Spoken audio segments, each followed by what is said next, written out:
I'm a 15-year-old girl forced to live in a camper with my family who does YouTube.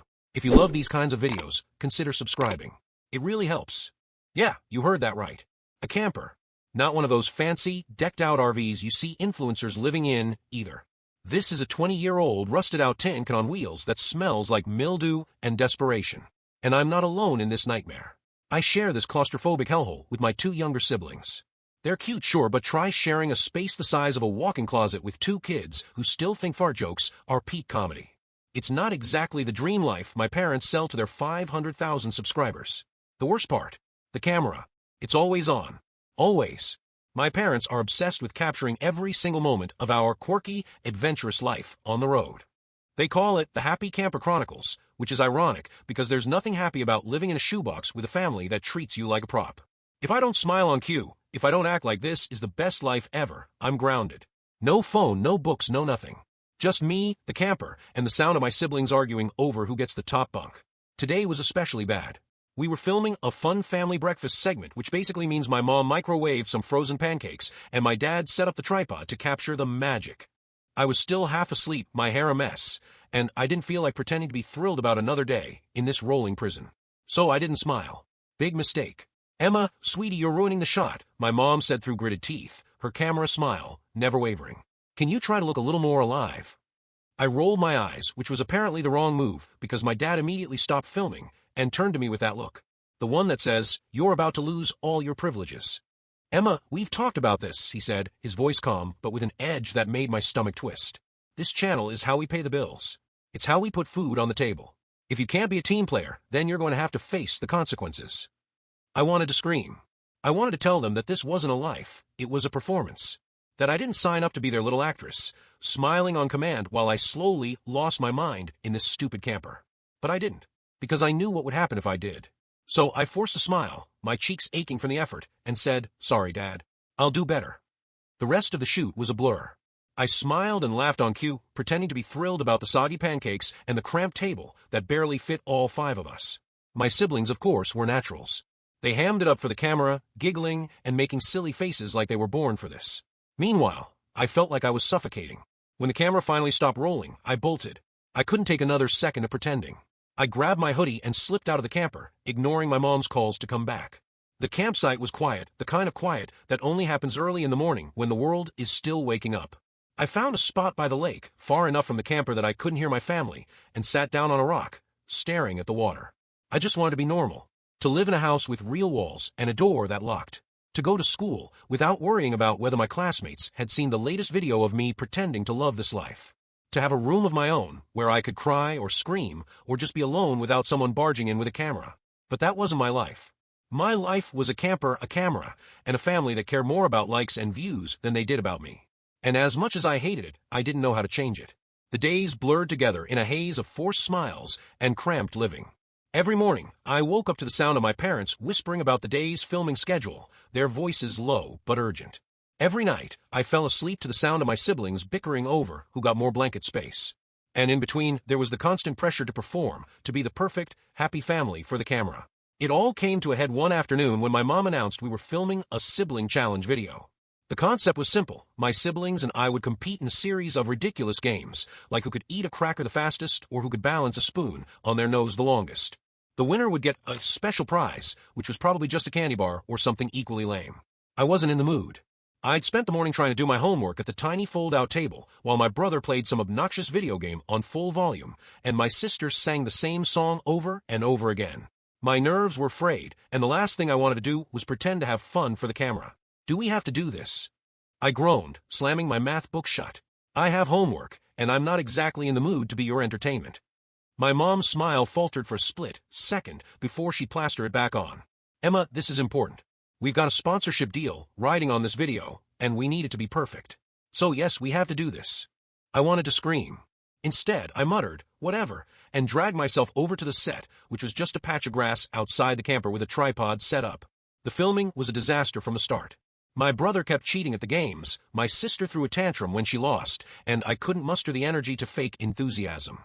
My mom kept stopping the shoot to give me notes, her voice getting sharper with each interruption. "Emma, sweetie, you need to smile more. You look miserable. Emma, try to sound more excited. This is supposed to be fun." Emma, for God's sake, can you at least pretend to care? By the third take, I snapped. I don't care, okay? I don't care about your stupid games or your stupid video or your stupid channel. I just want to be left alone. The second the words were out of my mouth, I regretted them. My mom's face went pale, and my dad stepped in, his voice cold and firm. Emma, go to the camper. Now. I didn't argue. I stormed off, my hand shaking, and slammed the camper door behind me. I could hear my parents arguing outside, their voices muffled but angry. I didn't care. I just wanted out. A few minutes later, my dad came in, his expression unreadable. You're grounded, he said simply. No phone, no books, no leaving the camper except for school. And you're going to apologize to your mother. I wanted to cry, but I didn't. Instead, I just nodded, my throat too tight to speak. He left, and I was alone again, trapped in this stupid camper with nothing but my thoughts for company. That night, as I lay in my bunk, listening to my siblings whisper to each other, I made a decision. I couldn't keep living like this. I didn't know how I was going to change things, but I knew I had to try. Because if I didn't, I was going to lose myself completely. Being grounded in a camper is its own special kind of torture. There's nowhere to go, nothing to do, and no way to escape the constant noise and chaos. I spent the next few days in a fog of boredom and resentment, counting down the hours until I could go back to school. At least there, I could pretend to be normal for a few hours. But even school wasn't the refuge it used to be. My classmates had seen the videos. They'd seen me smiling and laughing, pretending to love this life, and they didn't understand why I was so miserable. To them, it looked like I was living some kind of dream, traveling the country, spending all day with my family, getting to be famous on YouTube. They didn't see the reality, the cramped living space, the constant pressure to perform, the way my parents care more about their channel than they did about me. One afternoon during lunch, I finally broke down. My best friend Mia noticed something was wrong and dragged me to an empty classroom to talk. Emma, what's going on? She asked, her voice soft but insistent.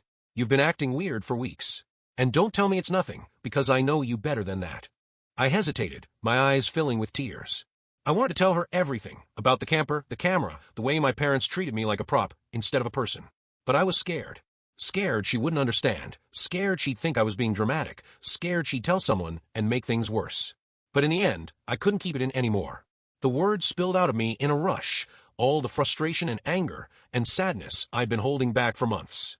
Mia listened without interrupting, her eyes wide with shock and sympathy. When I finally finished, she didn't say anything for a long moment. Then she reached out and hugged me, her arms tight around my shoulders. Emma, that's messed up. You shouldn't have to live like that. I nodded, my tears soaking into her shirt. I know, but I don't know what to do. I feel so trapped. She pulled back, her expression serious. You need to talk to someone. A teacher, a counselor, someone who can help. This isn't okay, Emma. You deserve better. I wanted to believe her, but I was scared. Scared of what would happen if I told someone, scared of what my parents would do if they found out. But I also knew I couldn't keep living like this. So I made a decision. The next day, I went to the school counselor's office. My hands were shaking as I knocked on the door, but I forced myself to go in. I didn't know if it would change anything, but it was a start.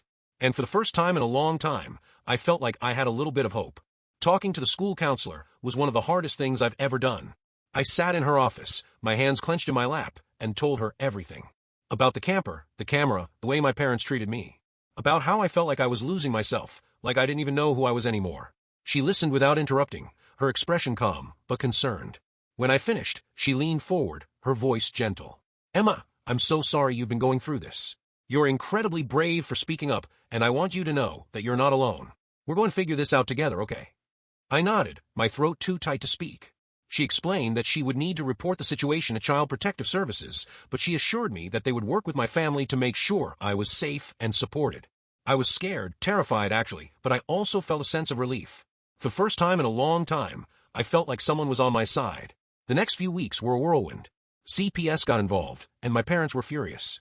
They accused me of betraying the family, of ruining everything they'd worked for. But for once, I didn't back down. I told them how I felt, how much I hated living in the camper, how much I hated being forced to perform for the camera. And for the first time, they actually listened. It wasn't an easy process. There were a lot of arguments, a lot of tears, and a lot of uncomfortable conversations. But slowly, things started to change. My parents agreed to stop filming me without my consent, and they started looking for a more permanent place to live. It wasn't perfect, but it was a start. And through it all, I had Mia. She was my rock, my lifeline, the one person who never stopped believing in me. She helped me see that I deserved more than the life I'd been living, that I had the right to be happy and to be myself. It's been a few months now, and things are still a work in progress. We're living in a small apartment, and my parents are still figuring out how to make ends meet without the YouTube channel. But for the first time in a long time, I feel like I can breathe. I have my own room, my own space, and my own life. And even though it's not perfect, it's mine. I don't know what the future holds, but for the first time, I'm okay with that.